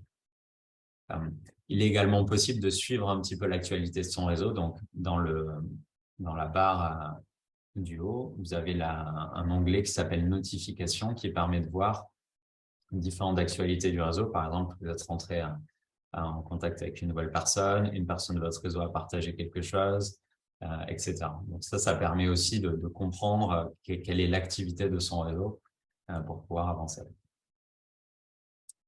Et le dernier lien que je voulais vous mettre ici, et ça je pense que c'est intéressant, c'est dans cette notion dont parlait Jérôme de finalement se former avec la plateforme. Nous, il y a une multitude de cours vidéo en ligne qui sont accessibles sur LinkedIn et qui sont même en général des formations qu'on va commercialiser aux entreprises pour qu'elles puissent former leurs collaborateurs. Donc, ce sont des cours qui existent en anglais, en français, en espagnol sur une diversité très forte de sujets qui peuvent être, par exemple, se former sur un logiciel particulier ou alors sur un soft skill, comme on parlait, prise de parole en public, etc. Donc, il y a vraiment plein de choses. Et ce qui est intéressant, c'est que il y a beaucoup de formations vidéo en ligne qui sont aujourd'hui accessibles gratuitement. Et donc, du coup, on va vous partager dans le chat ces différents liens qui vous expliquent un petit peu qu'est-ce que vous pouvez partager aujourd'hui à vos étudiants pour qu'ils puissent commencer à se former. Et notamment, une initiative qui avait été mise en place par à la fois Microsoft et LinkedIn, qui avait identifié les 10 postes les plus recherchés en France et donc, du coup, qui avait mis à disposition des parcours de formation de plusieurs heures, hein, d'ailleurs, associés à ces postes-là, donc qui peuvent être des types de postes qui vont résonner avec vos étudiants. Et avant de passer la parole à Jérôme, je voulais juste terminer en disant que l'intégralité des fonctionnalités que je vous ai montrées là sont faisables gratuitement sur LinkedIn. Effectivement, il est possible sur LinkedIn d'avoir un profil premium, c'est-à-dire de payer pour avoir plus d'accès. Mais les 99% de cas d'utilisation, notamment pour une personne qui cherche un premier emploi, une alternance ou un stage, sont faisables gratuitement. Donc, on vous partagera cette présentation. Maintenant qu'on a vu comment on a créé son profil, on l'a optimisé, on utilise la plateforme, on va aller un peu plus dans le vif du sujet ou comment finalement on va chercher un stage, une alternance ou alors son premier emploi. Donc, Jérôme, je te redonne la main et je vais passer les slides, tu me dis. Merci Maxime. Ouais. Je te laisse passer du coup à la slide suivante. Donc vous l'avez compris, l'idée c'est qu'avec LinkedIn, vous puissiez donc explorer les possibilités de carrière, contacter les personnes qui vous intéressent ou les suivre, et puis engager pour trouver votre stage en alternance et votre premier emploi. Je te laisse passer à la slide suivante. Donc ça reprend aussi pas mal d'éléments, mais vous verrez que dans la plateforme LinkedIn, en haut à droite, vous avez en effet une section emploi et vous avez la possibilité donc de faire une recherche sur les stages, les entreprises, etc. Alors, avant ça, vous pouvez aussi faire un tri sur votre réseau et vous assurer que vous êtes connecté avec les bonnes personnes. Donc là, dans l'impression d'écran qui est visible, on vous offre la possibilité d'ajouter un collègue à votre réseau, de préciser, là dans l'exemple, que vous avez commencé à travailler et donc dans telle ou telle université. L'objectif, c'est que la plateforme vous aide à vous mettre dans les meilleures conditions possibles pour avoir un réseau le plus complet, le plus pertinent et le plus efficace. Donc, recherchez des amis, votre famille, vos collègues, des camarades de classe et créez votre réseau personnel. Voilà, donc là, vous avez même, on le voyait dans l'impression d'écran, des suggestions de personnes qui vous sont faites, en effet, au travers de votre réseau. Les principes fondamentaux, lorsque vous allez créer votre réseau, il est important de prendre en compte la qualité du réseau. Au départ, lorsque LinkedIn est sorti et les premières personnes à s'être connectées à la plateforme se sont dit c'est super, je vais étendre mon réseau, et chaque fois qu'il y avait une suggestion, ils l'acceptaient ou alors ils demandaient à à outrance des demandes de connexion. Alors, l'usage a un peu évolué, donc en effet, on peut toujours recevoir des demandes de connexion, mais si celles-ci ne sont pas personnalisées, il y a peu de chances qu'elles se concrétisent. L'idée, c'est en effet de pouvoir se connecter avec des gens que je vais pouvoir aider et qui vont pouvoir m'aider. Donc, lorsque vous trouvez une personne et que vous souhaitez aller plus loin que simplement la suivre sur LinkedIn, mais vous connecter avec elle, personnalisez votre demande en indiquant pourquoi vous avez retenu, son profil a retenu votre attention et ce qui fait que vous verriez un intérêt à vous mettre en réseau et à partager ensemble et donc démarrer des conversations. Donc, sélectionnez de manière précise les personnes avec qui vous souhaitez vous connecter. Demandez de l'aide à votre réseau, ça c'est intéressant. Vous pouvez voir que lorsque vous surfez sur le nom d'une personne, la plateforme peut vous dire bah, tiens, cette personne est connectée avec un membre de votre réseau. Donc ça, c'est l'idée. L'idée derrière, c'est de vous dire bah, plutôt que de faire la demande en direct et de solliciter une demande de connexion à une personne pour qui je suis aujourd'hui un total inconnu, je peux en profiter pour en parler à mon réseau, les personnes avec qui je suis connecté, qui connaissent cette personne, pour demander potentiellement une mise en relation, de l'aide et en savoir plus. Voilà, et puis l'idée aussi, c'est de prendre votre temps, de ne pas chercher à développer artificiellement votre réseau, puisque plus vous allez faire des demandes de connexion et suivre des personnes qui sont en lien avec vos objectifs, plus la plateforme va vous alimenter sur un fil d'actualité pertinent. Et donc, vous trouverez forcément plus d'intérêt à venir sur la plateforme. Le risque et l'erreur à ne pas faire, c'est en effet de faire de la demande de connexion à outrance. Vous allez vous retrouver en fait avec un fil d'actualité. Vous allez vous dire, mais moi j'ai du contenu, ça ne m'intéresse pas. C'est certainement parce qu'à un moment donné, vous avez pu accepter sans peut-être trop regarder la demande. Mais rassurez-vous, vous pouvez revenir sur votre réseau et à tout moment, vous pouvez filtrer vos connexions et vous pouvez supprimer des personnes de votre réseau. Celles-ci n'en seront pas pour au moins informées. Ces personnes-là, elles le seront lorsque potentiellement elles reviendront sur votre profil et qu'elles verront que vous n'êtes plus connecté. Ensuite, donc, pour solliciter vos connexions, eh bien, là, vous avez un exemple tout fait de personnalisation. Donc là, en effet, la première personne qui sollicite et qui dit « Je suis à la recherche d'un travail en tant que business developer, je vous envoie cette demande de connexion afin d'agrandir mon réseau et peut-être d'en apprendre plus sur votre métier. Je vous remercie par avance. » Voilà, donc là, c'est une possibilité. Un autre, j'espère que tu vas bien. Donc, c'est une personne qui est connue. Lors de notre rencontre chez LinkedIn, nous avions discuté du fonds Outlieris Ventures. J'effectue un stage en analyse VC en ce moment. On me demande si le fonds prend des stagiaires pour le même poste. Aurais-tu information? Voilà. Donc, l'objectif, c'est vraiment de solliciter et exploiter au mieux les connexions pour vous aider dans votre activité. Vous pouvez retrouver des anciens camarades. Là, on l'a aussi vu. Donc là, vous avez un outil Alumni pour identifier vos camarades de promo. Il vous suffit pour ça que vous alliez sur la page du lycée ou de l'école. Et si les personnes qui ont un compte LinkedIn se sont enregistrées sur cette page, vous pourrez du coup les retrouver. Voilà.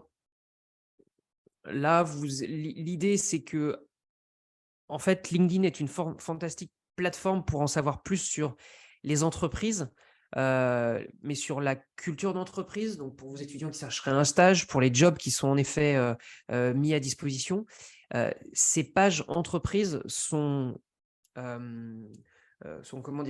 mises à jour directement par les employés et les services communication et marketing de chaque entreprise. Donc, c'est l'occasion pour les différents étudiants et tout un chacun d'en savoir plus sur l'entreprise. Et vous verrez qu'en même temps, si vous cliquez sur plus, vous pouvez accéder directement sur le site web. Donc, c'est un média d'information validé et une bonne ressource pour bien connaître l'entreprise et les offres disponibles. Donc, vous avez les dernières informations et en effet, lorsque vous descendez sur la page, vous voyez la partie job et les différentes offres d'emploi. Vous pouvez même filtrer sur le poste et sur le mot-clé. Et donc là, vous êtes dans le module de recherche d'emploi directement de LinkedIn où vous pouvez taper des mots-clés en haut à gauche, comme par exemple alternance bac pro, définir si c'est un emploi, si c'est un stage, la distance, et puis les dates de publication et autres. Et donc, en affinant bien ce champ de recherche et en sauvegardant cette recherche, vos étudiants sont informés au fur et à mesure des offres de poste et ont la possibilité de postuler, alors d'enregistrer l'annonce et de postuler directement depuis la plateforme. Et pour ajouter sur cette partie, ce qui est assez intéressant, donc là, c'est vraiment je dirais le cœur du sujet et ce que vont faire vos étudiants, c'est qu'ils vont faire des recherches pour trouver des offres d'emploi. Donc là, comme vous pouvez le voir, et je vois que c'est une question, il y a aujourd'hui des offres d'emploi, d'alternance, de stage, de premier emploi, évidemment, sur LinkedIn. Ils vont pouvoir avoir des critères relativement précis par rapport à cette recherche. Et ils vont pouvoir, et c'est ce que disait Jérôme, créer des alertes par rapport à ça pour ensuite potentiellement recevoir un email lorsqu'il y a des nouvelles offres d'alternance par rapport aux critères qu'ils ont indiqués, etc. Donc, nous, on conseille d'aller relativement souvent sur cette page. Et c'est là qui va être intéressant à la fois finalement ensuite de pouvoir postuler, donc directement sur LinkedIn ou alors souvent aussi via le site internet de l'entreprise. Merci Maxime. Voilà, là on voit finalement comment on crée une alerte. C'est vrai que je vous avais mis. On va vous envoyer toutes ces slides, de toute façon, vous allez voir. Alors, je vais arrêter de partager mon écran parce que je voudrais vous montrer quelques liens. Je suis désolé, je ne voyais pas. Je ne voyais pas le message. Alors, je vais notamment vous montrer le site dont je parlais. Vous avez des formations qui sont aujourd'hui accessibles gratuitement. Je vais vous copier ces liens dans le chat. En attendant, s'il y en a qui ont des questions, n'hésitez pas, il y en a eu, mais je sais que Marie, tu voulais aussi pouvoir donner directement le lien. Les questions, normalement, Le temps que je trouve le lien, je t'en prie, je te laisse. Pas de problème. Voilà, alors, je repartage mon écran. Donc là, comme vous pouvez voir, c'est le site opportunity.linkedin.com/fr. Je vais vous envoyer ça dans le chat. Donc là, on a la possibilité. Nous, on a mis à disposition donc pendant un long moment. Ça s'est expiré le 30 septembre. Il y a quelque chose qui va être annoncé incessamment sous peu, à mi-octobre apparemment, qui est justement axé sur des parcours pédagogiques via des formations vidéo sur certaines compétences. Donc tout sera disponible ici. Donc je vais vous envoyer ça. Il faut savoir qu'il y a également, je me connecte, certains types de formations, notamment des conseils pour la recherche d'emploi, qui sont accessibles gratuitement. C'est l'exemple, par exemple, de cette formation 10 secrets pour réussir sa recherche d'emploi. Ça, on n'a pas besoin de payer ou d'avoir un profil LinkedIn Premium. Donc, je vais vous partager tout ça et je voulais répondre à 2-3 questions également que j'ai vues. Aujourd'hui, pour faire simple, il existe également effectivement pardon, j'avais enlevé ma vidéo. Il existe des profils premium. Donc, la différence entre un profil premium et un profil gratuit va s'opérer à travers, par exemple, le nombre de résultats lorsqu'on fait une recherche. Donc, lorsque votre lycéen va faire une recherche pour trouver des membres ou pour retrouver du contenu, je crois qu'il va être limité, il me semble que c'est 100 ou 200 résultats, ce qui est déjà, comme vous pouvez le voir, quand même quelque chose qui est très élevé. Lorsqu'on a un profil premium, il n'y a pas de limite. On a aussi la possibilité avec un profil premium d'envoyer des messages de manière pratiquement illimitée à des membres, ce qui n'est pas le cas lorsqu'on a un profil gratuit où on a un nombre un peu plus réduit, ce qu'on appelle des emails. Ou alors, si on va encore plus loin avec certains profils premium qu'on appelle plutôt des profils professionnels, on a la possibilité de poster des offres d'emploi, de contacter certains clients, etc. Mais sans rentrer dans tout ça, comme vous pourrez le voir en utilisant sur la plateforme, et je pense qu'il y a ce que j'ai pu voir aussi dans le chat, il y a pas mal d'entre vous qui l'utilisent aujourd'hui. Et comme on le disait, ce sera aussi, à mon avis, le cas de vos lycéens et surtout, à mon avis, aussi des étudiants en BTS qui utilisent déjà la plateforme. Et de voir que la majorité des cas d'utilisation ne nécessite pas de prendre un profil payant aujourd'hui. Voilà, on va vous envoyer ces slides. Nous, on voulait partager avec vous ces slides qui vont un peu pas à pas sur à la fois finalement de la création jusqu'à l'optimisation, l'utilisation de la plateforme et le cas précis de recherche d'emploi.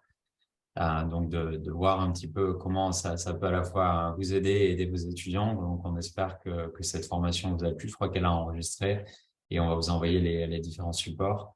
Et je vais vous copier dès maintenant les liens dont je parlais. Et comme vous avez pu le voir, certaines formations sont accessibles gratuitement et on va vous envoyer, je vais envoyer tout ça à Marie qui pourra également vous le communiquer. Très bien, merci beaucoup Maxime. Du coup, je vais passer à la dernière partie qui est la présentation du concours Mon piste d'orientation grand oral. Alors, est-ce que tout le monde voit mon écran? Oui, c'est bon. Super. On peut mettre en plein écran. Voilà, c'est bon. Voilà, je pense que ça sera mieux quand même pour la présentation. Le temps juste que ça charge, super. Donc, alors le concours Mon piste d'orientation, pardon, le concours Mon réseau pro. Le concept est donc la création d'un profil social sur LinkedIn. La cible sont les élèves de lycée professionnel, également les étudiants en BTS. Le but est de maximiser donc ses chances de trouver un stage, une alternance ou un premier emploi. L'évaluation des profils se font selon la grille que je vais vous présenter juste après. Le jury est composé donc de membres bénévoles de l'association, mais également de professionnels partenaires de l'association. Alors, les candidatures admissibles, et j'ai vu une question passer dans le chat à ce propos, pour le profil des élèves ayant plus de 16 ans ou plus, puisque LinkedIn est ouvert aux jeunes à partir de 16 ans, donc en classe de seconde, première ou terminale, également les étudiants de BTS, donc à l'échelle nationale. Ce concours concerne toutes les académies. Il faudra réaliser le profil donc à partir entre le 7 novembre, date d'ouverture des inscriptions, et le 17 février 2023, date de clôture finalement du concours avec l'envoi des liens des profils LinkedIn. Donc, seuls seront évalués les dossiers avec des profils entièrement complétés. Alors, donc pour les prix, ce sont donc des lots d'une valeur de 1 000 €, des bons d'achat d'une valeur de 1 000 € à se répartir entre les gagnants. Et vous voyez à l'écran le tableau, donc le calendrier, le rétro-planning sur le concours avec la formation qui a eu lieu aujourd'hui. Et donc, à partir du 7 novembre, l'ouverture des inscriptions avec le rendu final le 17 février, dernier délai, avec une remise des prix le 5 avril. Donc là, vous voyez à l'écran également la grille d'évaluation qui reprend finalement les différentes notions qui ont été explicitées aussi bien dans le kit que par Maxime et Jérôme, avec donc la valorisation de la photo, d'être concis dans la description, de relater les expériences, la formation. Enfin, vraiment, on va évaluer comment l'élève finalement s'approprie l'outil et met en valeur son profil. Alors, je vais rapidement juste partir sur le site internet pour directement vous montrer finalement comment retrouver ces informations sur le site internet de R2E. Vous voyez encore mon écran. Donc, normalement, là, quelques instants, le temps juste que ça charge. Je suis directement donc sur le site internet de l'association où vous pourrez télécharger le formulaire d'inscription. Donc, alors, Maxime, Jérôme, est-ce que vous me confirmez qu'on voit bien le site Oui, pas de problème. De l'association? Donc voilà, dans la rubrique lycéen, juste là au milieu, vous cliquez donc sur concours Mon réseau pro et donc vous tombez sur la page explicative du concours. Vous avez là donc le kit avec pour pouvoir télécharger la fiche d'inscription que je vais vous montrer après et également les différentes informations avec la boîte à outils. Et vous pourrez également retrouver le replay de la formation dans cette boîte à outils, mais je vous l'enverrai également par mail. Donc n'hésitez pas à regarder le mail le mail sera plus complet avec les liens que Maxime va me transmettre. En cliquant sur le lien d'inscription, donc vous tomberez sur ce document-là.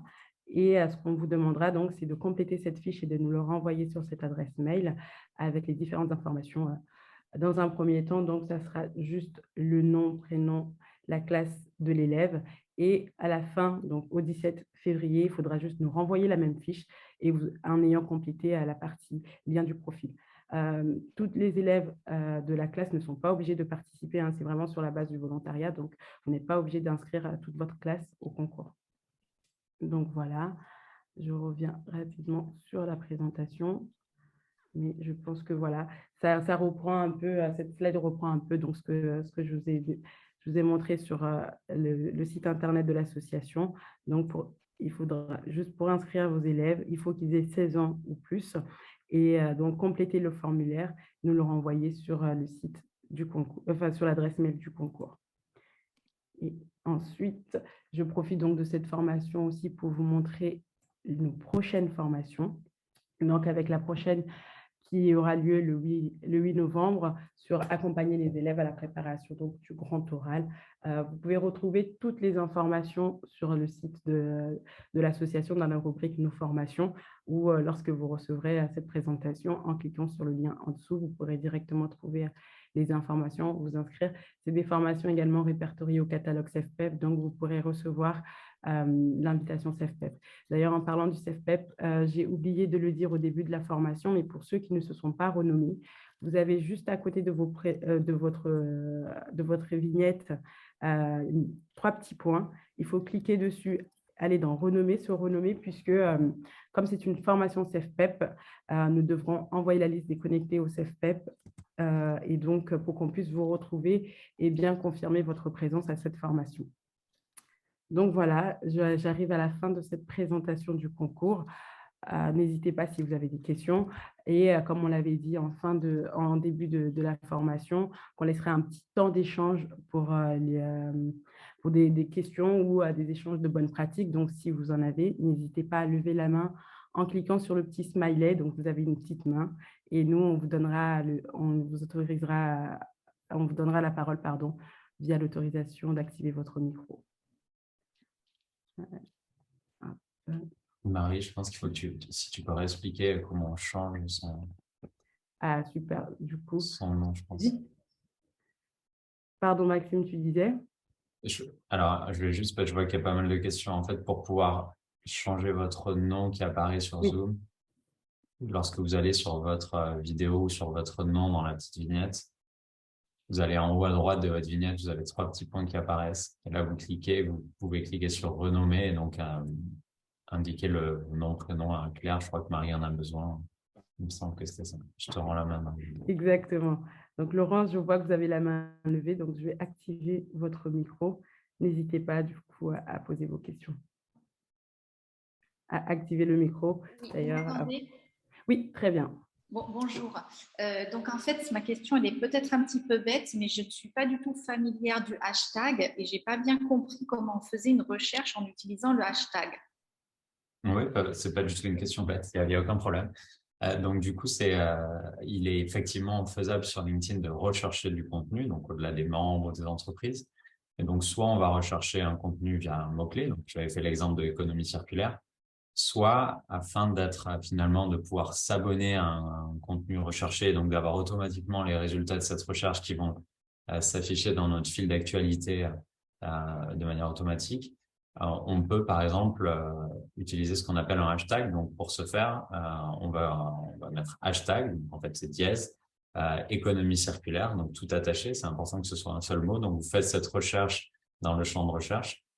Vous allez avoir les résultats associés à cette thématique et vous allez avoir, du coup, un petit bouton qui va apparaître où il y aura marqué suivre. Et vous allez pouvoir cliquer sur suivre. Ensuite, il y aura marqué suivi, ce qui veut dire que vous allez être abonné à cette chaîne thématique, donc à ce hashtag-là.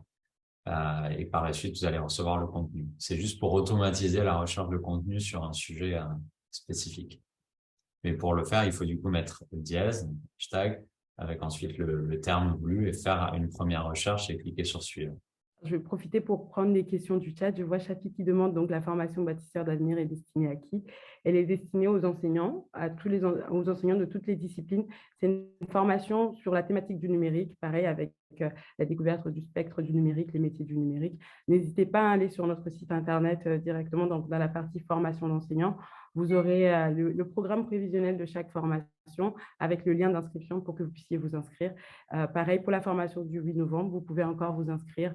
Et si vous rencontrez une difficulté, n'hésitez pas à m'envoyer un mail. Je mets directement mon mail dans le chat. Comme ça, je pourrai éventuellement vous aider. Il y aurait d'autres questions? Je pense qu'on a répondu à la plupart des questions. Laurence, je vois que vous relevez la main. Je ne sais pas si c'est bon pour vous, du coup, ma réponse. Vous voulez peut-être que je l'explique, dites-moi. Alors, je suis désolée, mais je ne vois pas la différence entre une recherche économie circulaire ou hashtag économie circulaire. D'accord, pas de problème. Alors, je vous montre, je repartage mon écran. Alors là, normalement, vous voyez mon écran. Oui. Donc, du coup, je peux faire une recherche sur un contenu en particulier. Donc là, je vais juste essayer économie circulaire. Donc, ce terme-là, je peux afficher les résultats de recherche sous les différentes catégories, comme je parlais. Ça peut être en emploi, entreprise, des membres, donc des personnes, ou alors du contenu. Donc là, c'est ce qui nous intéresse. Mais ça, voilà, ça va être une action qui est faite une fois. Maintenant, je suis intéressé par finalement pouvoir m'abonner à une thématique particulière qui est la économie circulaire et au lieu de faire la recherche manuellement à chaque fois, d'avoir ces différents résultats qui vont finalement retomber dans mon fil d'actualité. Mon fil d'actualité, là, je passe sur un autre onglet, c'est un peu ma page de garde de LinkedIn de mon réseau. Donc, au lieu de rechercher uniquement ce mot, je vais rechercher avec le hashtag. Donc là, je mets dièse. J'ai d'ailleurs des suggestions. Je vais mettre économie circulaire. Voilà. Et donc, je recherche ce terme-là. Donc, il est important, comme je le disais, qu'il n'y ait pas d'espace. Parce qu'un hashtag, c'est une chaîne de caractères. Et donc là, je vais avoir la possibilité de cliquer sur suivre. Donc là, maintenant, c'est suivi. Et donc, du coup, je vais avoir automatiquement le contenu associé à cette thématique-là qui va apparaître dans mon fil d'actualité. Et je peux même également, donc là, je reviens dans mon fil d'actualité.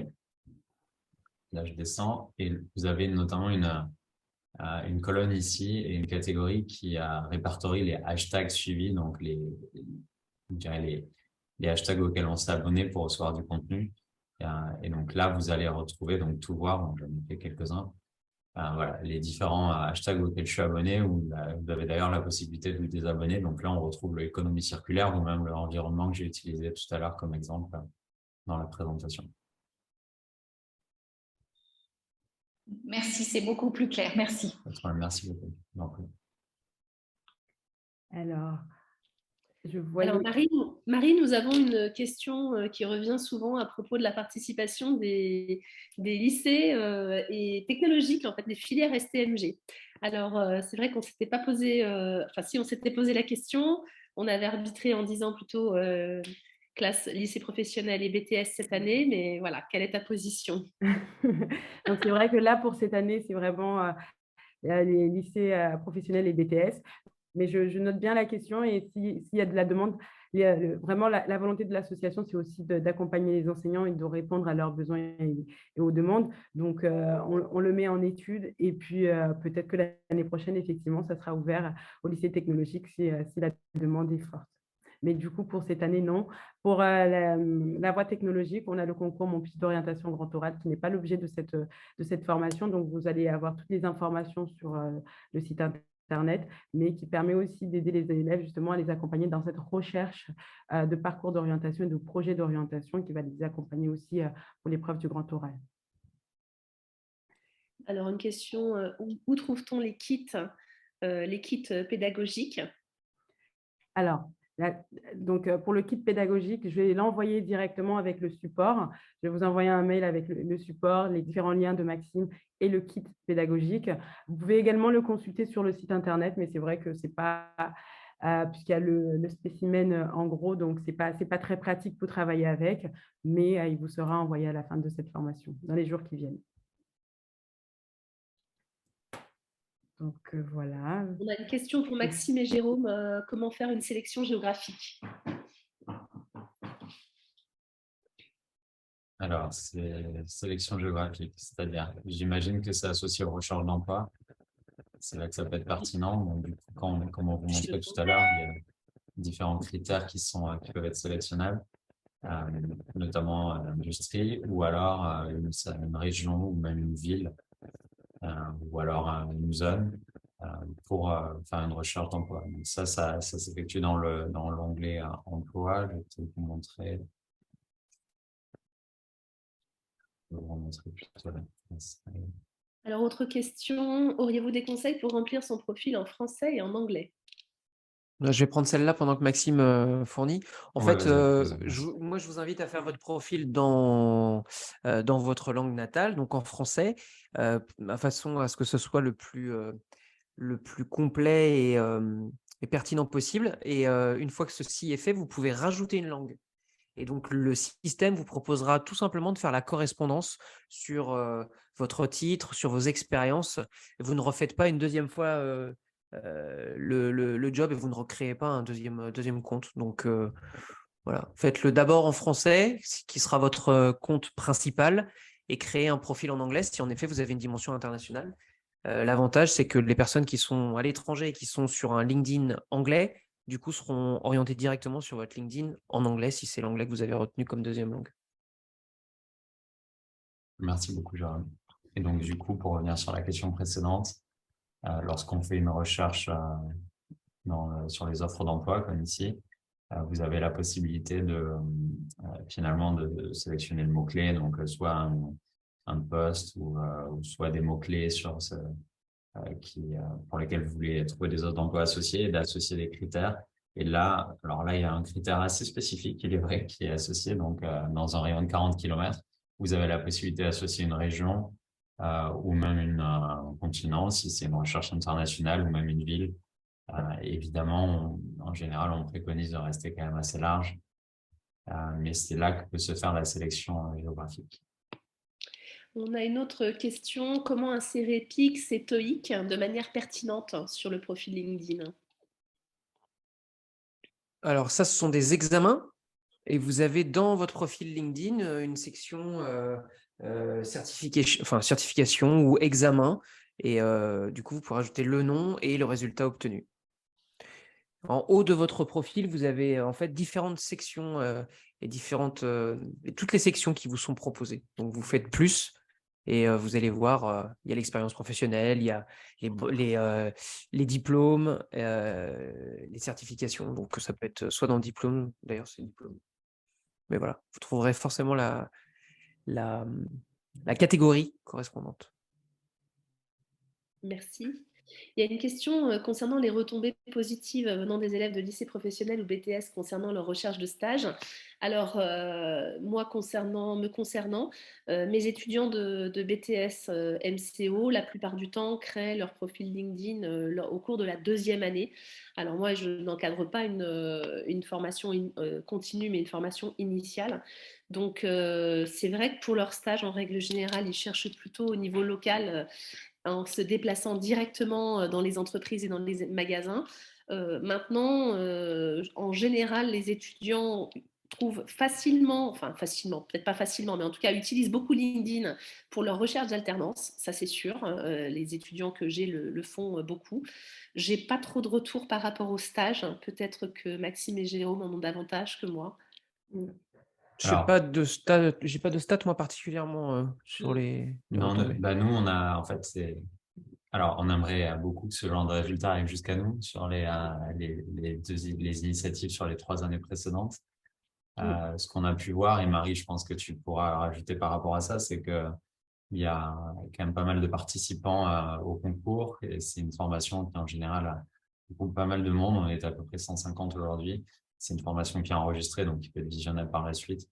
Donc en général, ça fonctionne. Nous, on a beaucoup d'exemples de gens qui trouvent un stage ou une alternance ou un emploi par rapport à LinkedIn qu'on connaît. Après, dans le cas de la R2E, nous, on n'a pas les chiffres, mais c'est un bon point, c'est quelque chose qui est intéressant à faire remonter ou en tout cas, finalement, à mesurer pour pouvoir communiquer sur les années suivantes. Et j'en profite je vais reprendre la main. On va juste revenir. Et après, je crois que nous, on va devoir pas trop tarder. Mais par rapport à votre question, Isabelle, donc là, j'ai fait un exemple. Donc, je recherche avec les termes alternance bac pro. En l'occurrence, là, comme vous pouvez le voir ici, vous avez la possibilité de chercher une zone géographique. Donc, moi, j'habite à Lyon, donc j'ai sélectionné Lyon. Et donc là, vous avez les différents postes, offres d'emploi accessibles sur cette zone-là par rapport à ce critère. Et donc, si je clique sur ce 40 km, en fait, je peux affiner en fonction du rayon, ce qui va me permettre d'avoir plus de réponses. Voilà, on tombe à 375 résultats. Très bien. Bah, Marie, je te repasse la main. Oui, et pour compléter, effectivement, nous aussi, c'est pas forcément, ça faisait pas partie des critères qu'on évaluait jusqu'à là, mais j'ai bien mon stylo en main pour noter, effectivement, puisque nous aussi, on s'améliore aussi en faisant, en prenant ce temps d'échange avec vous. Donc, ça pourrait être intéressant de revoir avec les enseignants qui ont participé aussi bien à la formation qu'au concours, justement, ce critère-là. Donc, comment les élèves, enfin, si les élèves ont pu trouver un stage à l'issue de cette formation, complètement. Donc, je vois que dans le chat, qu'il n'y a plus de questions, à moins que… Alors, pardon Marie, il y a une question par rapport au prix de la version premium, à laquelle je crois que nous n'avons pas encore répondu. Ah oui. Le prix d'accès à la version de premium de Alors, LinkedIn. j'ai partagé un lien qui explique les différences et qui, du coup, donne des liens vers les différentes versions premium. Là. Alors, je vais vous le remettre. En fait, il y a des comptes premium professionnels qui existent en fonction des cas d'utilisation, que ce soit pour trouver des clients par exemple sur LinkedIn, pour recruter des personnes sur LinkedIn. Et il y a effectivement aussi des comptes premium qui existent pour faire de la recherche d'emploi sur LinkedIn, donc pour soi-même. Ils sont en général moins onéreux, mais sur les fourchettes, je pense que ça doit commencer peut-être je dirais, peut-être une quinzaine d'euros par mois et ça peut monter assez haut. En général, après, on a des comptes qui sont achetés par des entreprises. Je vous remets le lien ici. Comme je l'ai indiqué, nous, on ne va pas conseiller à des étudiants de prendre ou à des lycéens, en tout cas, de prendre un compte premium. Hop, voilà, là, vous avez les exemples avec tous les comptes premium disponibles et les différentes fonctionnalités associées. Je pense qu'aujourd'hui, notamment pour trouver une alternance ou un stage, étant donné que chaque euro est important, voilà, on considère qu'il y a beaucoup de choses et c'est aussi une volonté LinkedIn qui sont faisables directement gratuitement sur la plateforme. Mais en tout cas, néanmoins, vous avez l'information ici, j'ai envoyé le lien, donc vous pourrez aller voir tout ça. Et Maxime, je vois dans le chat aussi, pensez-vous que le CV vidéo est efficace sur LinkedIn? Je ne sais pas si… Je sais pas si tu as un avis, Jérôme, il est fait. Alors, on le Ouais. voit, c'est vrai que… Vas-y, je t'en prie. Ouais, j'ai un avis. En fait, il faut voir ce qu'on appelle par CV vidéo. De base, vous avez votre profil qu'il faudra de toute façon remplir. Et l'idée, en revanche, c'est pour se faire connaître et pour oui, se mettre en avant, plutôt que de faire un post classique avec une image qui peut être très percutante et avoir de l'impact et un texte associé. En effet, vous pouvez faire une vidéo. Mais là, on est vraiment dans l'aspect publication. Donc, de toute façon, sur votre profil, c'est de la donnée, complète, à plat, même si vous pouvez rajouter sur votre profil des liens vers des vidéos, des liens vers des sites web, etc. Donc, comme ça, il y a une activité, il y a une notion de rich media. Donc, vous pouvez rajouter du contenu vidéo de ci, de là sur votre profil. Mais après, la partie promotion, mise en avant de son profil sous forme vidéo, c'est plus au travers d'un post. Et oui, je trouve ça très bien. Ça rajoute une personnalisation encore plus forte. Donc, c'est ce qu'on prône, nous, c'est la personnalisation. On ne cherche pas à promouvoir la multiplication du réseau par tous les moyens que ce soit. Au contraire, on veut un réseau de qualité et on veut que les personnes interagissent entre elles. Donc, si un étudiant fait l'effort de faire une vidéo et de l'envoyer à une entreprise pour se présenter et autres, ça n'est que du bon, d'après moi. Maxime, si tu veux compléter. T'es raccord. Non, tout à fait. Ouais. Je suis entièrement d'accord. Et je pense que ce qui est important, et ce sera peut-être le mot de la fin après, Marie, parce qu'il va falloir que nous on y aille. Mais tout ce qu'on a pu vous montrer par rapport à à la création, ensuite l'optimisation de votre profil. Ça permet, je pense, aux étudiants de renforcer le profil qui va être visionné par les recruteurs, de se démarquer, de montrer aussi leur intérêt, donc d'aller au-delà de juste ce qu'il y a marqué sur le papier. Et donc, peut-être que des fois, par des initiatives via un CV vidéo, ça montre aussi la motivation, l'intérêt. Donc, ça, c'est quelque chose qui peut être appréciable par l'entreprise qui va potentiellement accueillir dans le futur cet étudiant. Et donc merci voilà. merci pour la dernière question. Comment on prononce LinkedIn? Donc, en effet, j'avais déjà fait quelques posts là-dessus. Donc, on ne dit pas LinkedIn à la française, mais on dit en effet LinkedIn. Donc, voilà, tout simplement. Super, je pense que ce sera le mot de la fin. Merci beaucoup, Jérôme. Merci beaucoup, Maxime. Moi, je vais garder la session ouverte parce que j'ai vu certaines mains levées, peut-être d'autres questions dans le chat pour pouvoir les récupérer. Et puis, peut-être vous les soumettre plus tard, Maxime, si les questions concernent LinkedIn. Et comme ça, lorsque j'enverrai les informations, j'enverrai également ces questions du chat qui n'ont pas été traitées. Mais merci infiniment aussi aux participants qui ont interagi, qui ont enrichi cette formation. Donc, à une prochaine fois, j'espère. Et vraiment, merci pour tout. Merci beaucoup. Merci à tous pour votre participation. Merci. Merci à toutes et tous. Et juste une petite dernière chose en tant qu'enseignante, moi je vais me lancer dans le concours Mon Réseau Pro avec mes étudiants de BTSMCO. Donc j'encourage tous les enseignants présents à cette formation à faire de même avec leurs élèves de bac professionnel ou bien avec leurs étudiants de BTS. Et puis l'année prochaine, promis, on associera à ce concours, enfin on essaiera en tout cas de le faire s'il y a beaucoup de candidatures, les STMG. N'oubliez pas aussi de passer le mot à vos collègues, puisque cette formation a été enregistrée et elle sera, je crois, présente sur YouTube. C'est bien ça, Marie? Si Complètement, vous elle sera un souhaitez. replay.